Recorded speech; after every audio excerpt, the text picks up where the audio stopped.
დღევანდელი დღის თემა. წავიდნენ ეგვიპტიდან და მივიდნენ ქანაანის ქვეყანაში იაკობთან, თავიანთ მამასთან. ახარეს, ცოცხალია შენი შვილი იოსები, მთელი ეგვიპტის გამგებელიაო, გავაგდა, რადგან არ სჯეროდა მათი. გუშინდელი საუბრიდან თქვენ დაინახეთ იოსების სიბრძნის მოყვარება და გამოუთქმელი უბოროტობა, რაც მან ძმების მიმართ გამოავლინა. მან არა მხოლოდ არ გაახსენა მათი საქციელი და მის წინაშე ჩადენილი დანაშაული, არამედ მამისკენ რომ გაემართნენ, მათაც არწმუნებდა, არ დაედანაშაულებინათ ერთმანეთი იმაში, რაც იოსების წინაშე ჩაედინათ, არამედ გვერდზე გადაედოთ მრისხანება და გზა ერთსულოვნებით გაელიათ. ახლა განვიხილოთ რა მოხდა შემდგომ, რათა ვიხილოთ იოსების ძმების დაბრუნება მამასთან და იაკობის ეგვიპტეში გადასახლება. აგრეთვე შევიტყოთ თუ როგორ აივსო სიმხნევით იოსების ამბის შეტყობისას და ასე ვთქვათ როგორ იქცა მოხუციდან ჭაბუკად. ვის შეუძლია ენით გამოთქვას სიხარული, იაკობს რომ დაეუფლა, როდესაც შეიტყო იოსები ცოცხალი ყოფილა და წარჩინებისთვის მიუღწევიაო, როდესაც შეიტყო რომ იგი, ვინც ამდენი ხანი მხეცების მსხვერპლი ეგონა, ახლა მთელი ეგვიპტის მართველია, ესოდენ დიდი სიხარულით ჭკუიდან როგორ არ შეცდა. ძლიერ სიხარულს ხომ ხშირად იგივე მოსდევს, რაც დიდ მწუხარებას. გვინახავს, რომ მრავალნი ცრემლსაც კი ღვრიან დიდი სიხარულით. სხვები კი გონსაც კარგავენ, როდესაც ხედავენ, რასაც არ მოელოდნენ და როდესაც შემთხვევით პირისპირ ხვდებიან მათ, ვინც მკვდარი ეგონათ. მაგრამ იმისათვის, რომ ჩვენი ლაპარაკი უფრო გასაგები იყოს, კვლავ ვისმინოთ წაკითხული ადგილები წმინდა წერილიდან. ნათქვამია: წავიდნენ ეგვიპტიდან და მივიდნენ ქანაანის ქვეყანაში იაკობთან, თავიანთ მამასთან. ახარეს, ცოცხალია შენი შვილი იოსები, მთელი ეგვიპტის გამგებელიაო, გავაგდა, რადგან არ სჯეროდა მათი. ხედავ, როგორც ვამბობდი, იაკობს დაუჯერებელი ეჩვენებოდა ცნობა იოსების შესახებ. ამიტომაც შფოთავდა იგი და შვილების მონათხრობის სიცრუე ეგონა. მართლაც, ადრე ხომ მათ თავად მოუტანეს თხის სისხლით შეღებილი მისი ტანისამოსი და დააჯერეს მამა, რომ მისი შვილი მხეცების საკბილო გახდა. ახლა კი ეუბნებიან, რომ იგი ცოცხალია და მთელ ეგვიპტეს მართავს. იაკობს სული აუფორი აქდა და თავისთვის ფიქრობდა. რას ნიშნავს ეს? თუ ადრე თქმული მართალია, მაშინ ახლანდელი სიტყვები დაუჯერებელია. ხოლო თუ მათი ახლანდელი სიტყვები უტყუარი და სამართლიანია, მაშ ადრე უთქვამთ ტყუილი. ყველაზე მეტად ის აშფოთებდა, რომ საკუთარი შვილებისგან ადრე ერთი ესმოდა, ახლა კი მეორე შეიტყო. მათ კი შენიშნეს მამის ღელვადა, რა კი უნდოდათ, საკუთარი სიტყვების სიმართლეში დაერწმუნებინათ იგი. მოუყვნენ ყველაფერს, რაც იოსებმა უამბო მათ. ამბის მოყოლის მერე კი უჩვენეს იოსების გამოგზავნილი ურმები და საჩუქრებიც და ძლივს დაარწმუნეს მამა, რომ სიმართლეს მოუთხრობენ. როცა დაინახა მისთვის ეგვიპტეში გასამგზავრებლად გამოგზავნილი ურმები, გაცოცხლდაო, ნათქვამია იაკობზე.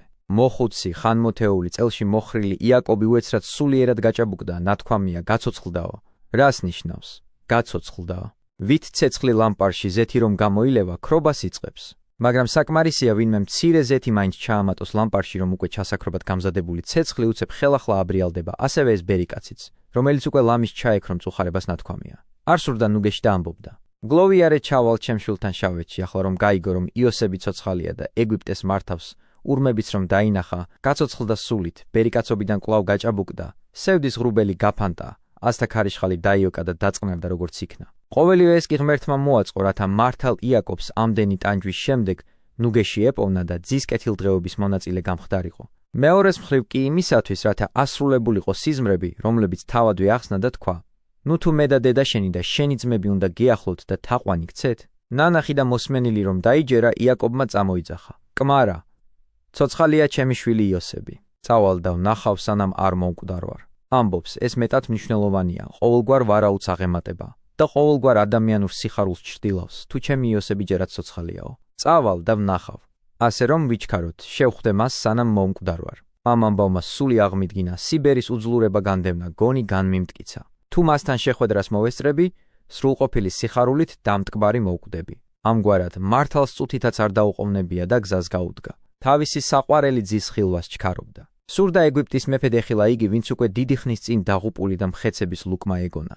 ფიცის ჭასთან მისულმა სამადლობელი ლოცვა აღუვლინა უფალს და შესწირა მსხვერპლი თავისი მამის ისაკის ღმერთს.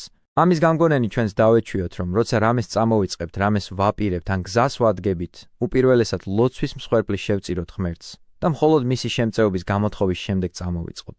განზრახული საქმე და ამით ძველ მართალთა ღვთისმოსაობას მივბაძოთ. ნათქვამია: შესწირა მსხვერპლი თავისი მამის ისააკის ღმერთს, რათა დავინახოთ, რომ იგი მამის კვალსადგა და ამას ისააკის მსგავსად ღვთისმსახურებაში გამოხატავდა და რა კი ღამან წინასწარ-ლოცვით გამოავლინა მადლიერება ღვთისადმი, ამას დაუყოვნებლივ მოჰყვა უზენაესის კეთილი ნების ნიშნები. გრძელი გზის და საკუთარი ასაკის გათვალისწინებით იგი შიშობდა, რომ უეცარ სიკვდილს მისთვის ძის ნახვის სიხარული არ მოესპო, ამიტომაც ღმერთს სიცოცხლის გაგრძელება შესთხოვდა, რათა სრული სიხარულით დამტკბარიყო. და ნახე, როგორ აიმედებს მართალს სახიერი ღმერთი. უთხრა ღმერთმა ისრაელს ღამეულ ხილვაში: იაკობ, იაკობ, მიუგო, აქა ვარ. უთხრა: მე ვარ ღმერთი, ღმერთი მამა შენისა. ნუ გეშინია ეგვიპტეში ჩასვლის, რადგან იქ გაქცევ დიდ ხალხად. მეც ჩაყვები ეგვიპტეში, მევე ამოგიყვან იქიდან და იოსები დაგიხუჭავს თვალებს საკუთარი ხელით. აი ვით პირდება ღმერთი მართალ იაკობს იმას, რაც თავად მას სურდა და სურვილის უმეტესსაც. მისი უხვება ხშირად ჩვენს სურვილებს აღემატება, მისი ჩვეული კაცმოყვარების გამო. ეუბნება: ნუ გეშინია ეგვიპტეში ჩასვლის. რა კი ისრაელს გზის სიშორე აშინებდა, ამიტომაც ეუბნება ღმერთი. ნუ გაფიქრებს მოხუცებულობის უძლურება. იქ გაქცევ დიდ ხალხად. მეც ჩაყვები ეგვიპტეში. თავად გითანამგზავრებ და ყველაფერს კეთილად მოვაწყობ შენთვის. დააკვირდი ღვთიურ თამდაბლობას ამ სიტყვებში რომ გამოიხატა. მეც ჩაყვები ეგვიპტეში. რა იქნება იმაზე სანეტარო, თავად ღმერთი გყავდეს თანამგზავრად. ამას კი მოჰყვა ნუგეში, რაც აგრერიგად სჭირდებოდა მოხუცს. იოსები დაგიხუჭავს თვალებს საკუთარი ხელით. იგი, შენი საყვარელი, თავად გაამზადებს შენს ცხედარს დასაკრძალად და თავის ხელებს დაგასხამს თვალებზე დასახუჭად. ამგვარად სიხარულით და უშიშრად დაადექი გზას. ახლა წარმოიდგინეთ, რა უშფოთველად შეუდგა მგზავრობას მართალი იაკობი, რომელსაც ღვთიური აღთქმა ჰქონდა წარმატების წინდად. ნათქვამია: დატოვა იაკობმა ფიცის ჭის გარემო და წაიყვანეს ისრაელიანებმა იაკობი, თავიანთი მამა და თავიანთი ცოლშვილი ურმებით იოსებმა რომ გამოუგზავნა. წამოასხეს საქონელი და მთელი მონაგები, რაც მოიგეს ქანაანის ქვეყანაში და მივიდნენ ეგვიპტეს იაკობი და მთელი მისი მონაგარი. 66 სულად შევიდა იაკობი ეგვიპტეში და იოსებთან და მის ორ შვილთან ერთად 69-მდე შესრულდა მათი რიცხვი, ასე რომ ყველა ერთად იოსების ჩათვლით 70-ნი იყვნენ, რის გამო გვაუწყა წმინდა წერილმა ადამიანთა რიცხვი ასეთი სიზუსტით, იმისათვის რომ გვენახა როგორ ასრულდა ღმერთის მიერ იაკობისთვის აღთქმული. იქ გაქცევ დიდ ხალხად. ამ 70 ადამიანისგან ისრაელის შთამომავლობა 6000-მდე გამრავლდა. ხედავ, უმიზნოდ და ფუჭად რომ არ გვაუწყა წმინდა წერილმა ეგვიპტეში გადასახლებულთა რიცხვი, არამედ იმისათვის რომ გაგვეგო თუ რა მცირე ხალხისგან წარმოიშვა ასე მრავალრიცხოვანი მოდგმა და რომ ამის გაგების შემდეგ მუდამ გვერწმუნა ღვთიური აღთქმის. როდესაც დაფიქრდები, იაკობის და იოსების სიკვდილის მერე ეგვიპტის მეფე ვით ცდილობდა, შეემცირებინა მათი შთამომავლების რიცხვი და არ დაეშვა მათი გამრავლება, მაგრამ ვერაფერს გახდა. არამედ იაკობის მოდგმა სულ უფრო მატულობდა და იზრდებოდა გაიოცე ღმერთის განგებულება და იცოდე, რომ შეუძლებელია არ ასრულდეს მის მიერ განსაზღვრული, თუნდაც რომ მავანი 1000-გვარ დაბრკოლებას ქმნიდეს. მაგრამ ყველაფერი წესით და რიგით განვიხილოთ, რათა ვიცოდეთ როგორ შეხვდა ძეს იაკობი. როდესაც იაკობი ეგვიპტის მიწას მიუახლოვდა, წინასწარ გაგზავნაო. ნათქვამია: იაკობმა იუდა იოსებთან, რათა მამის მოსვლა ეცნობებინა. ეს რომ შეიტყო, ახკაზმა იოსებმა თავისი ეტლი და დაიძრა თავისი მამის ისრაელის შესახვედრად გესემისაკენ. იხილა იგი, ყელზე მოეჭდო და დიდხანს ტიროდა მის ყელზე გადაჭდობილი. მოხდა ის, რაც ადრეც გითხარით, რომ ხშირად უდიდესი სიხარულით სრემს გგვრის. ყელზე მოეჭდო და დიდხანს ტიროდა და არა უბრალოდ არამედ დიდხანს ტიროდა. ერთბაშად გაახსენდა თუ რამდენი იტანჯა თავად, თუ რა გადაიტანა მის გამო მამამისმა.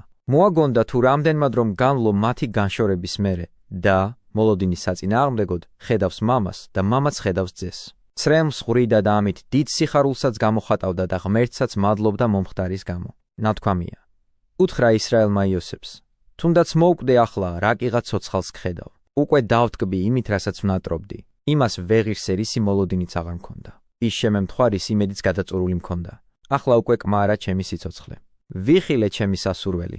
ჩემი სრული ნუგეშისთვის საკმარისია იმის ხილვა, რომ ცოცხალი ხარ შენ, ვინც ამდენი ხანია, მკვდარი და მხეცების არჩივი მეგონე. მამის ხმა სიყვარულითაა სავსე და მის სულიერ მდგომარეობას ამჟღავნებს.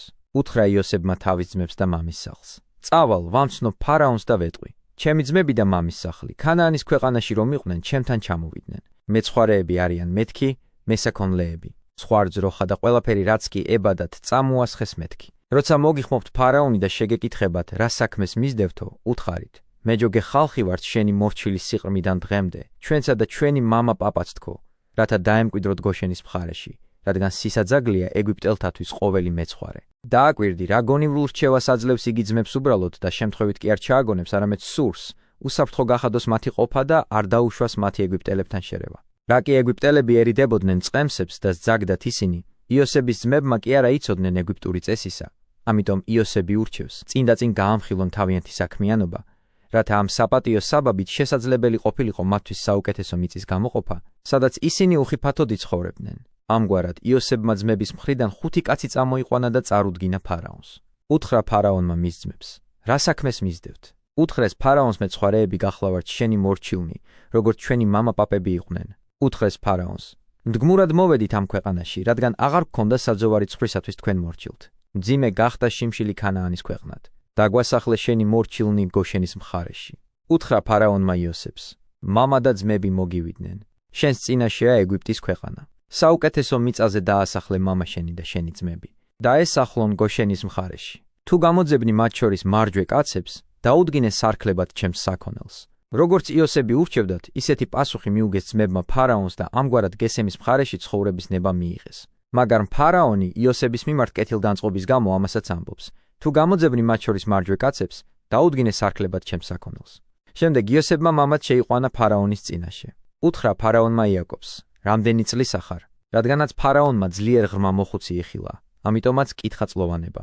უთხრა იაკობმა ფარაონს: 120 წელს სითვლის ჩემი მდგმურობის ხანი. ასე ატარებდა ცხოვრებას ყველა მართალი, თითქოს და სხვის სახლში ისე იმყოფებოდნენ მასში. უსმინე, როგორ ამბობს დავითიც: რამე თუ მსხემ ვარ მე შენ წინაშე და წარმავალ. ამას ამბობს იაკობიც: 120 წელს ითვლის ჩემი მდგმურობის ხანი. ამიტომ თქვა პავლემაც ძველი დროის მართლებზე, რომ ისინი აცნობიერებდნენ, რამე თუ სტუმარ და წარმავალ არიან იგინი ქვეყანასა ზედა. 120 წელს ითვლის ჩემი მდგმურობის ხანი, ამბობს იაკობი. ცირია, მაგრამ ტანჯვით არის სავსე ჩემი ცხოვრების წლები. ჯერ ვერ მივაწიე ჩემი წინაპრების ხანს მდგმურობაში რომ გაუტარებიათ. ჩემგან ნაცხოვრები დღეები მცირერიცხოვანი და ჭირით სავსეა. აქ გულისხმობს მონობის დღეებსაც, რომლებსაც ლაბანთან იტანდა ძმის გამოქცევის მერე. იქიდან დაბრუნების მერე ესოდენ ხანგრძლივ მწუხარებას იოსების ვითომ და დაღუპვის გამო და კიდევ სხვა მრავალ გასაჭირსაც, რაც კი გამოეცადა. წარმოიდგინე, რა შიში იპყრობდა, როდესაც სიმეონმა და ლევიმ დის გამო შურისძიებისას მთელი ქალაქი ამოწყვიტეს და სიქემის ყველა მცხოვრები ტყვედ წაასხეს. მაშინ შეშფოთებულმა ასე უთხრა სიმონს და ლევის: რატომ დამღუპეთ? რატომ შეაძულეთ ჩემი თავი ამ ქვეყნის მკვიდრთ ქანაანელებს და ფერიზელებს? ცოტანი ვართ, შეიკრიბებიან ჩემს წინააღმდეგ და მომკლავენ. მეც დავიღუპები და ჩემი სახლიც.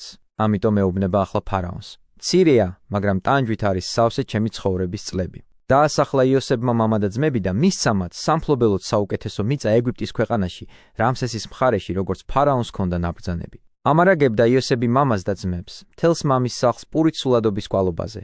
ასე გამართლდა ის, რასაც იოსები ძმებს ეუბნებოდა. გამონგზავნა ღმერთმა თქვენს წინაშე, რათა დაგარჩინოთ ამ ქვეყნად, სიცოცხლე შეგინარჩუნოთ და მოგიტანოთ დიდი საშველი. თქვენი სიცოცხლის სახსრად გამონგზავნა ღმერთმა. ნათქვამია: ამარაგებდა პურით სულადობის კვალობაზე. რას ნიშნავს? სულადობის კვალობაზე. ანუ რამდენიც თითოეულს დასჭირდებოდა. წმინდა წერილში სრული ადამიანი ჩვეულებრივ იწოდება ხან სულად, ზოგჯერ თავად და როგორც ადრე ნათქვამი იყო, რომ იაკობი ეგვიპტეში 66 სულად შევიდა, იმის ნაცვლად რომ ეთქვათ: 66 ქალი და კაციო, ასევე აქ ნათქვამია სულადობის კვალობაზე, ანუ ყოველ ადამიანზე. ამგვარად, მაშინ როცა მთელი ეგვიპტე და ქანაანის მხარე შიმშილისგან იტანჯებოდა, იაკობის სახლი განცხრებოდა მათთვის თითქოს და წყაროდან მოედინებოდა სანოვაგე. წმინდა წერილი გვამცნობს: პური არ იყო მთელს ქვეყანაში, რადგან გამძიმდა შიმშილობა მეტისმეტად. მოუძლურდა ეგვიპტის ქვეყანა და ქანაანი შიმშილისგან. დააკვირდი ღვთის გამოუთქმელ განგებულებას. მან შიმშილის გაძლიერებამდე შეიყვანა მართალი იაკობი ეგვიპტეში, რათა სრულებით არ განეცადა ქანაანის მხარეს დამუქრებული გაჭირვება. და როდესაც ყველა ეგვიპტეს მიაწყდა, მთელი ვერცხლი, რაც კი ეგვიპტეში და ქანაანში იპოვებოდა, იოსებმა მოიხვეჭა გაყიდული პურის ფასად და შესძინა ფარაონის სახლს და ბოლოს გამოილია ვერცხლი ეგვიპტეში და ქანაანში და მოვიდა მთელი ეგვიპტე იოსებთან და უთხრა: მოგვეცი პური, ვერცხლი რომ გამოგველია, ამისთვის ხომ არ უნდა დავიხოცოთ შენს თვალწინ? აღარ გვაქვს პურის საყიდელი ფულიო, ეუბნებიან, ამიტომაც შიმშილით ვიხოცებით. ნუ უარყოფ ჩვენ, ვისაც სიკვდილი გვემუქრება. მოგვეცი პური, რათა ვიცოცხლოთ და არ დავიხოცოთ. უთხრა იოსებმა მოასხით საქონელი და მოგცემთ საქონლის ფასად. ვერცხლი თუ გამოგელიათ, თუ ფული არ გაქვთ, თქვენგან საქონელს მივიღებო. ვერცხლი თუ გამოგელიათ, შინაური ცხოველი მომიყვანეთ და პური მიიღეთო. მიყავდათ იოსებს საქონელი და აძლევდა მათ იოსები პურს ცხენების, ცხვრის ფარის, ნახირის და სახედრების საფასურში. ამარაგებდა მათ იმ წელიწადს პურით მთელი მათი საქონლის საფასურად. აქ და შემდგომაც ოქროპირი მოკლედ გადმოსცემს ბიბლიურ თხრობას, ტოვებს ზოგ გამოთქმას, ან ცვლის საკუთარი სიტყვებით მიიწურა ის წელიც და მივიდნენ მასთან მეორე წელს და უთხრეს: არ დაუმალავთ ჩვენს ბატონს, რომ გამოგველია ვერცხლისა და საქონლის ჯოგიც ჩვენი ბატონისთვის მისაცემად. არაფერი შერჩა ჩვენი ბატონის წინაშე, გარდა ჩვენი თავისა და ჩვენი მიწისა. რისთვის უნდა დავიხოცოთ ჩვენს თვალწინ და განადგურდეს ჩვენი ყანები?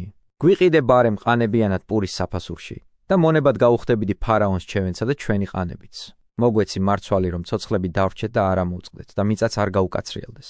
საკუთარი თავი თავად გაყიდეს მონებად, მიწაც გაიღეს, ოღონდ კი თავი გამოეკვებათ, ისე მძვინვარებდა შიმშილი. შეუსყიდა იოსებმა ეგვიპტის მთელი მიწა ფარაონს, რადგან გაყიდეს ეგვიპტელებმა თავიანთი ყანები გაუსაძლისი შიმშილის გამო. ასე დაეუფლა მიწას ფარაონი და მთელი ერი დაამონა ფარაონს ეგვიპტის ერთი კიდიდან მეორემდე. ხოლო ქურუმთა მიწა არ უყიდია, რადგან ფარაონისგან ჰქონდათ ნაკვეთები და თავს ირჩენდნენ ამ ნაკვეთებით ფარაონმა რომ მისცა. ამიტომაც არ გაუყიდიათ თავიანთი მიწა. აი როგორი კეთილგონიერება და სიბრძნე მოეპოვებოდა იოსებს. არ მიატოვა ისინი შიმშილით გასაწყვეტად და ფარაონსაც მთელი მიწა შესძინა და ყველა ეგვიპტელი დაუმონა. მაგრამ ის დიდი მზრუნველობად შენიშნე, რომლითაც მათ ეპყრობოდა. უთხრა იოსებმა ხალხს: ნაყიდი მყავხართ ახლა ფარაონისთვის თქვენსა და თქვენი მიწებიც. აჰა, თესლი და დათესეთ პური. მოსავლის აღებისას მეხუთედი ფარაონს მიეცით, ხოლო 4 წილი ყანის დასათესად და საკვებად დაიტოვეთ თქვენთვის, თქვენ სახლში მყოფთათვის და თქვენი წვრილშვილისთვის. რა სიუხვეა, რა გვარი წინდახედულებაა, რა უჩვეულო მზრუნველობაა.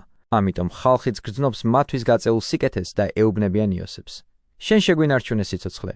გვეპოვოს მადლი ჩვენი ბატონის თვალში და მონებად გაუხდებით ფარაონს. ხედავ განა იოსების გულუხობას. მან იცი რა გაჭირვებაც ადგათ ეგვიპტელებს, იცის რა შრომა და ძალისხმევა უნდა გადაეტანათ მინის დამუშავებისას და ეუბნება: თესლს მე მოგცემთ, სხვა ყველაფერზე კი თავად იზრუნეთ და თუ იქნა ნაყოფი, 1 წილი გაიღეთ, 4 წილი კი თქვენვე დაგრჩეთ შრომის საზღაურად და გამოსაკვებ მარაგად.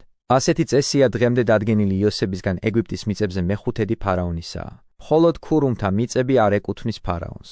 დაე, ისმინონ დღევანდელებმა, თუ რა უპირატესობანი ენიჭებოდა ძველად კერპების მსახურებს და დაისწავლონ, იმდენივე პატივი მაინც მიაგონ მათ, ვისაც ყოველთა უფლის მსახურება აკისრია. თუ კი ძველი დროის ადამიანებს, ვინც ცდებოდნენ და კერპებს ემსახურებოდნენ.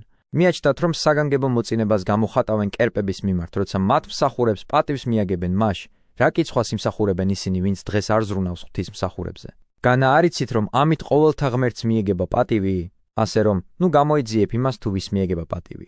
მსახურის გამო კი არ უნდა აკეთო ის, რაც მოგეთხოვება, არამედ მის გამო, ვისაც ეს ადამიანი ემსახურება, რათა მისგანვე მიიღო გულუხვი ჯილდო. ამიტომ თქვა უფალმაც: ერთი ამათგანისთვის, ვინც ქმნა, მან ჩემთვის ქმნაო და რომელმან შეიწყნაროს წინასწარმეტყუელის სახელად წინასწარმეტყუელისა, სასყიდელი წინასწარმეტყუელისაი მიიღოს. განა უფალი თავის საზღაურს თავის მსახურთა ღირსების ან სისუსტის შესაბამისად მოგანიჭებს, იგი გაჯილდოვებს ან გკიცხავს შენი განწყობის მიხედვით. და ისევე როგორც ღმერთის სახელით მის მსახურთათვის მიგებული პატივი შეგვძენს უდიდეს კადნიერებას. რადგან იგი თავისთვის მიიწერს იმას, რაც მის მსახურთათვის კეთდება, ასევე მათი ძაგება ზეგარდ მოუდიდეს სასჯელს გადმოგვივლენს. ღმერთი თავისთვის მიიწერს როგორც მისი მსახურებისთვის მიგებულ პატივს, ასევე ზიზრსაც. რა კი ეს ვიცით, ნუ რასოდეს უგულებელყოფთ ღვთისმსახურებზე ზრუნვას. ამას ვამბობ არა იმდენად მათზე ზრუნვით, რამდენადაც თქვენი სიყვარულით, რადგან მსურს ამ საქმით სიკეთე მოგეგოთ. გაიღებ კი იმდენს, რამდენსაც იღებ ღმერთისგან. როგორ მსახურებას ეწევი და ამ უმნიშვნელო და ამქვეყნიური ცხოვრებით მოსაზღვრული მსახურების გამოც კი შენ შეგიძლია უხრწნელი ჯილდო და გამოუთქმელი სიკეთე მიიღო. ამდენ წელიწადს რომ დასტიროდა იოსებს როგორც დაღუპულს, ბოლოს და ბოლოს ეგვიპტის სამეფოს მმართველად იხილა ძე და გასაოცარი იოსების მონობის დილეგში ტყვეობის მერე ყველა სხვა გაჭირვების მერეც მთელი ქვეყნის ბრძანებლობას ეღირსა. და თუ თვალს გადავავლებთ წმინდა წერილში მოთავსებულ ყველა ამბავს, მივხვდებით, რომ ყველა ქველმა მამრმა განსაცდელის გზა გამოიარა და მხოლოდ ამის მერე იღებდა უზენაესის დიდ შემწეობას. ამიტომ თუ გვინდა ჩვენც ვეღირსოთ ღვთიური მოწყალებას, ნუ ვიქნებით მოუთმენელნი განსაცდელში, ნუ წარვიკვეთ სასოს, როდესაც ისინი დაგვატყდებიან, არამედ ჯობს, გავიხაროთ და ვიმხიარულოთ. წმენით განვიმტკიცოთ თავი და ვიცოდეთ, რომ მით უფრო დავტკბებით ღმერთის განგებულებით, თუ ყველაფერს მადლიერებით მივიღებთ. დაე, გვეღირსოს ყველას ეს ცხოვრებად სათნოებაში გავლიოთ. და მომავალ სიკეთეებსაც შევწვდეთ მადლითა და კაცთმოყვარებითა უფლისა ჩვენისა იესო ქრისტესითა, რომელსა მამისა და სულისა წმინდისა თანაშვენის პატივი, ძალი და დიდება, აც და მარადის და უკუნითი უკუნისამდე. ამინ.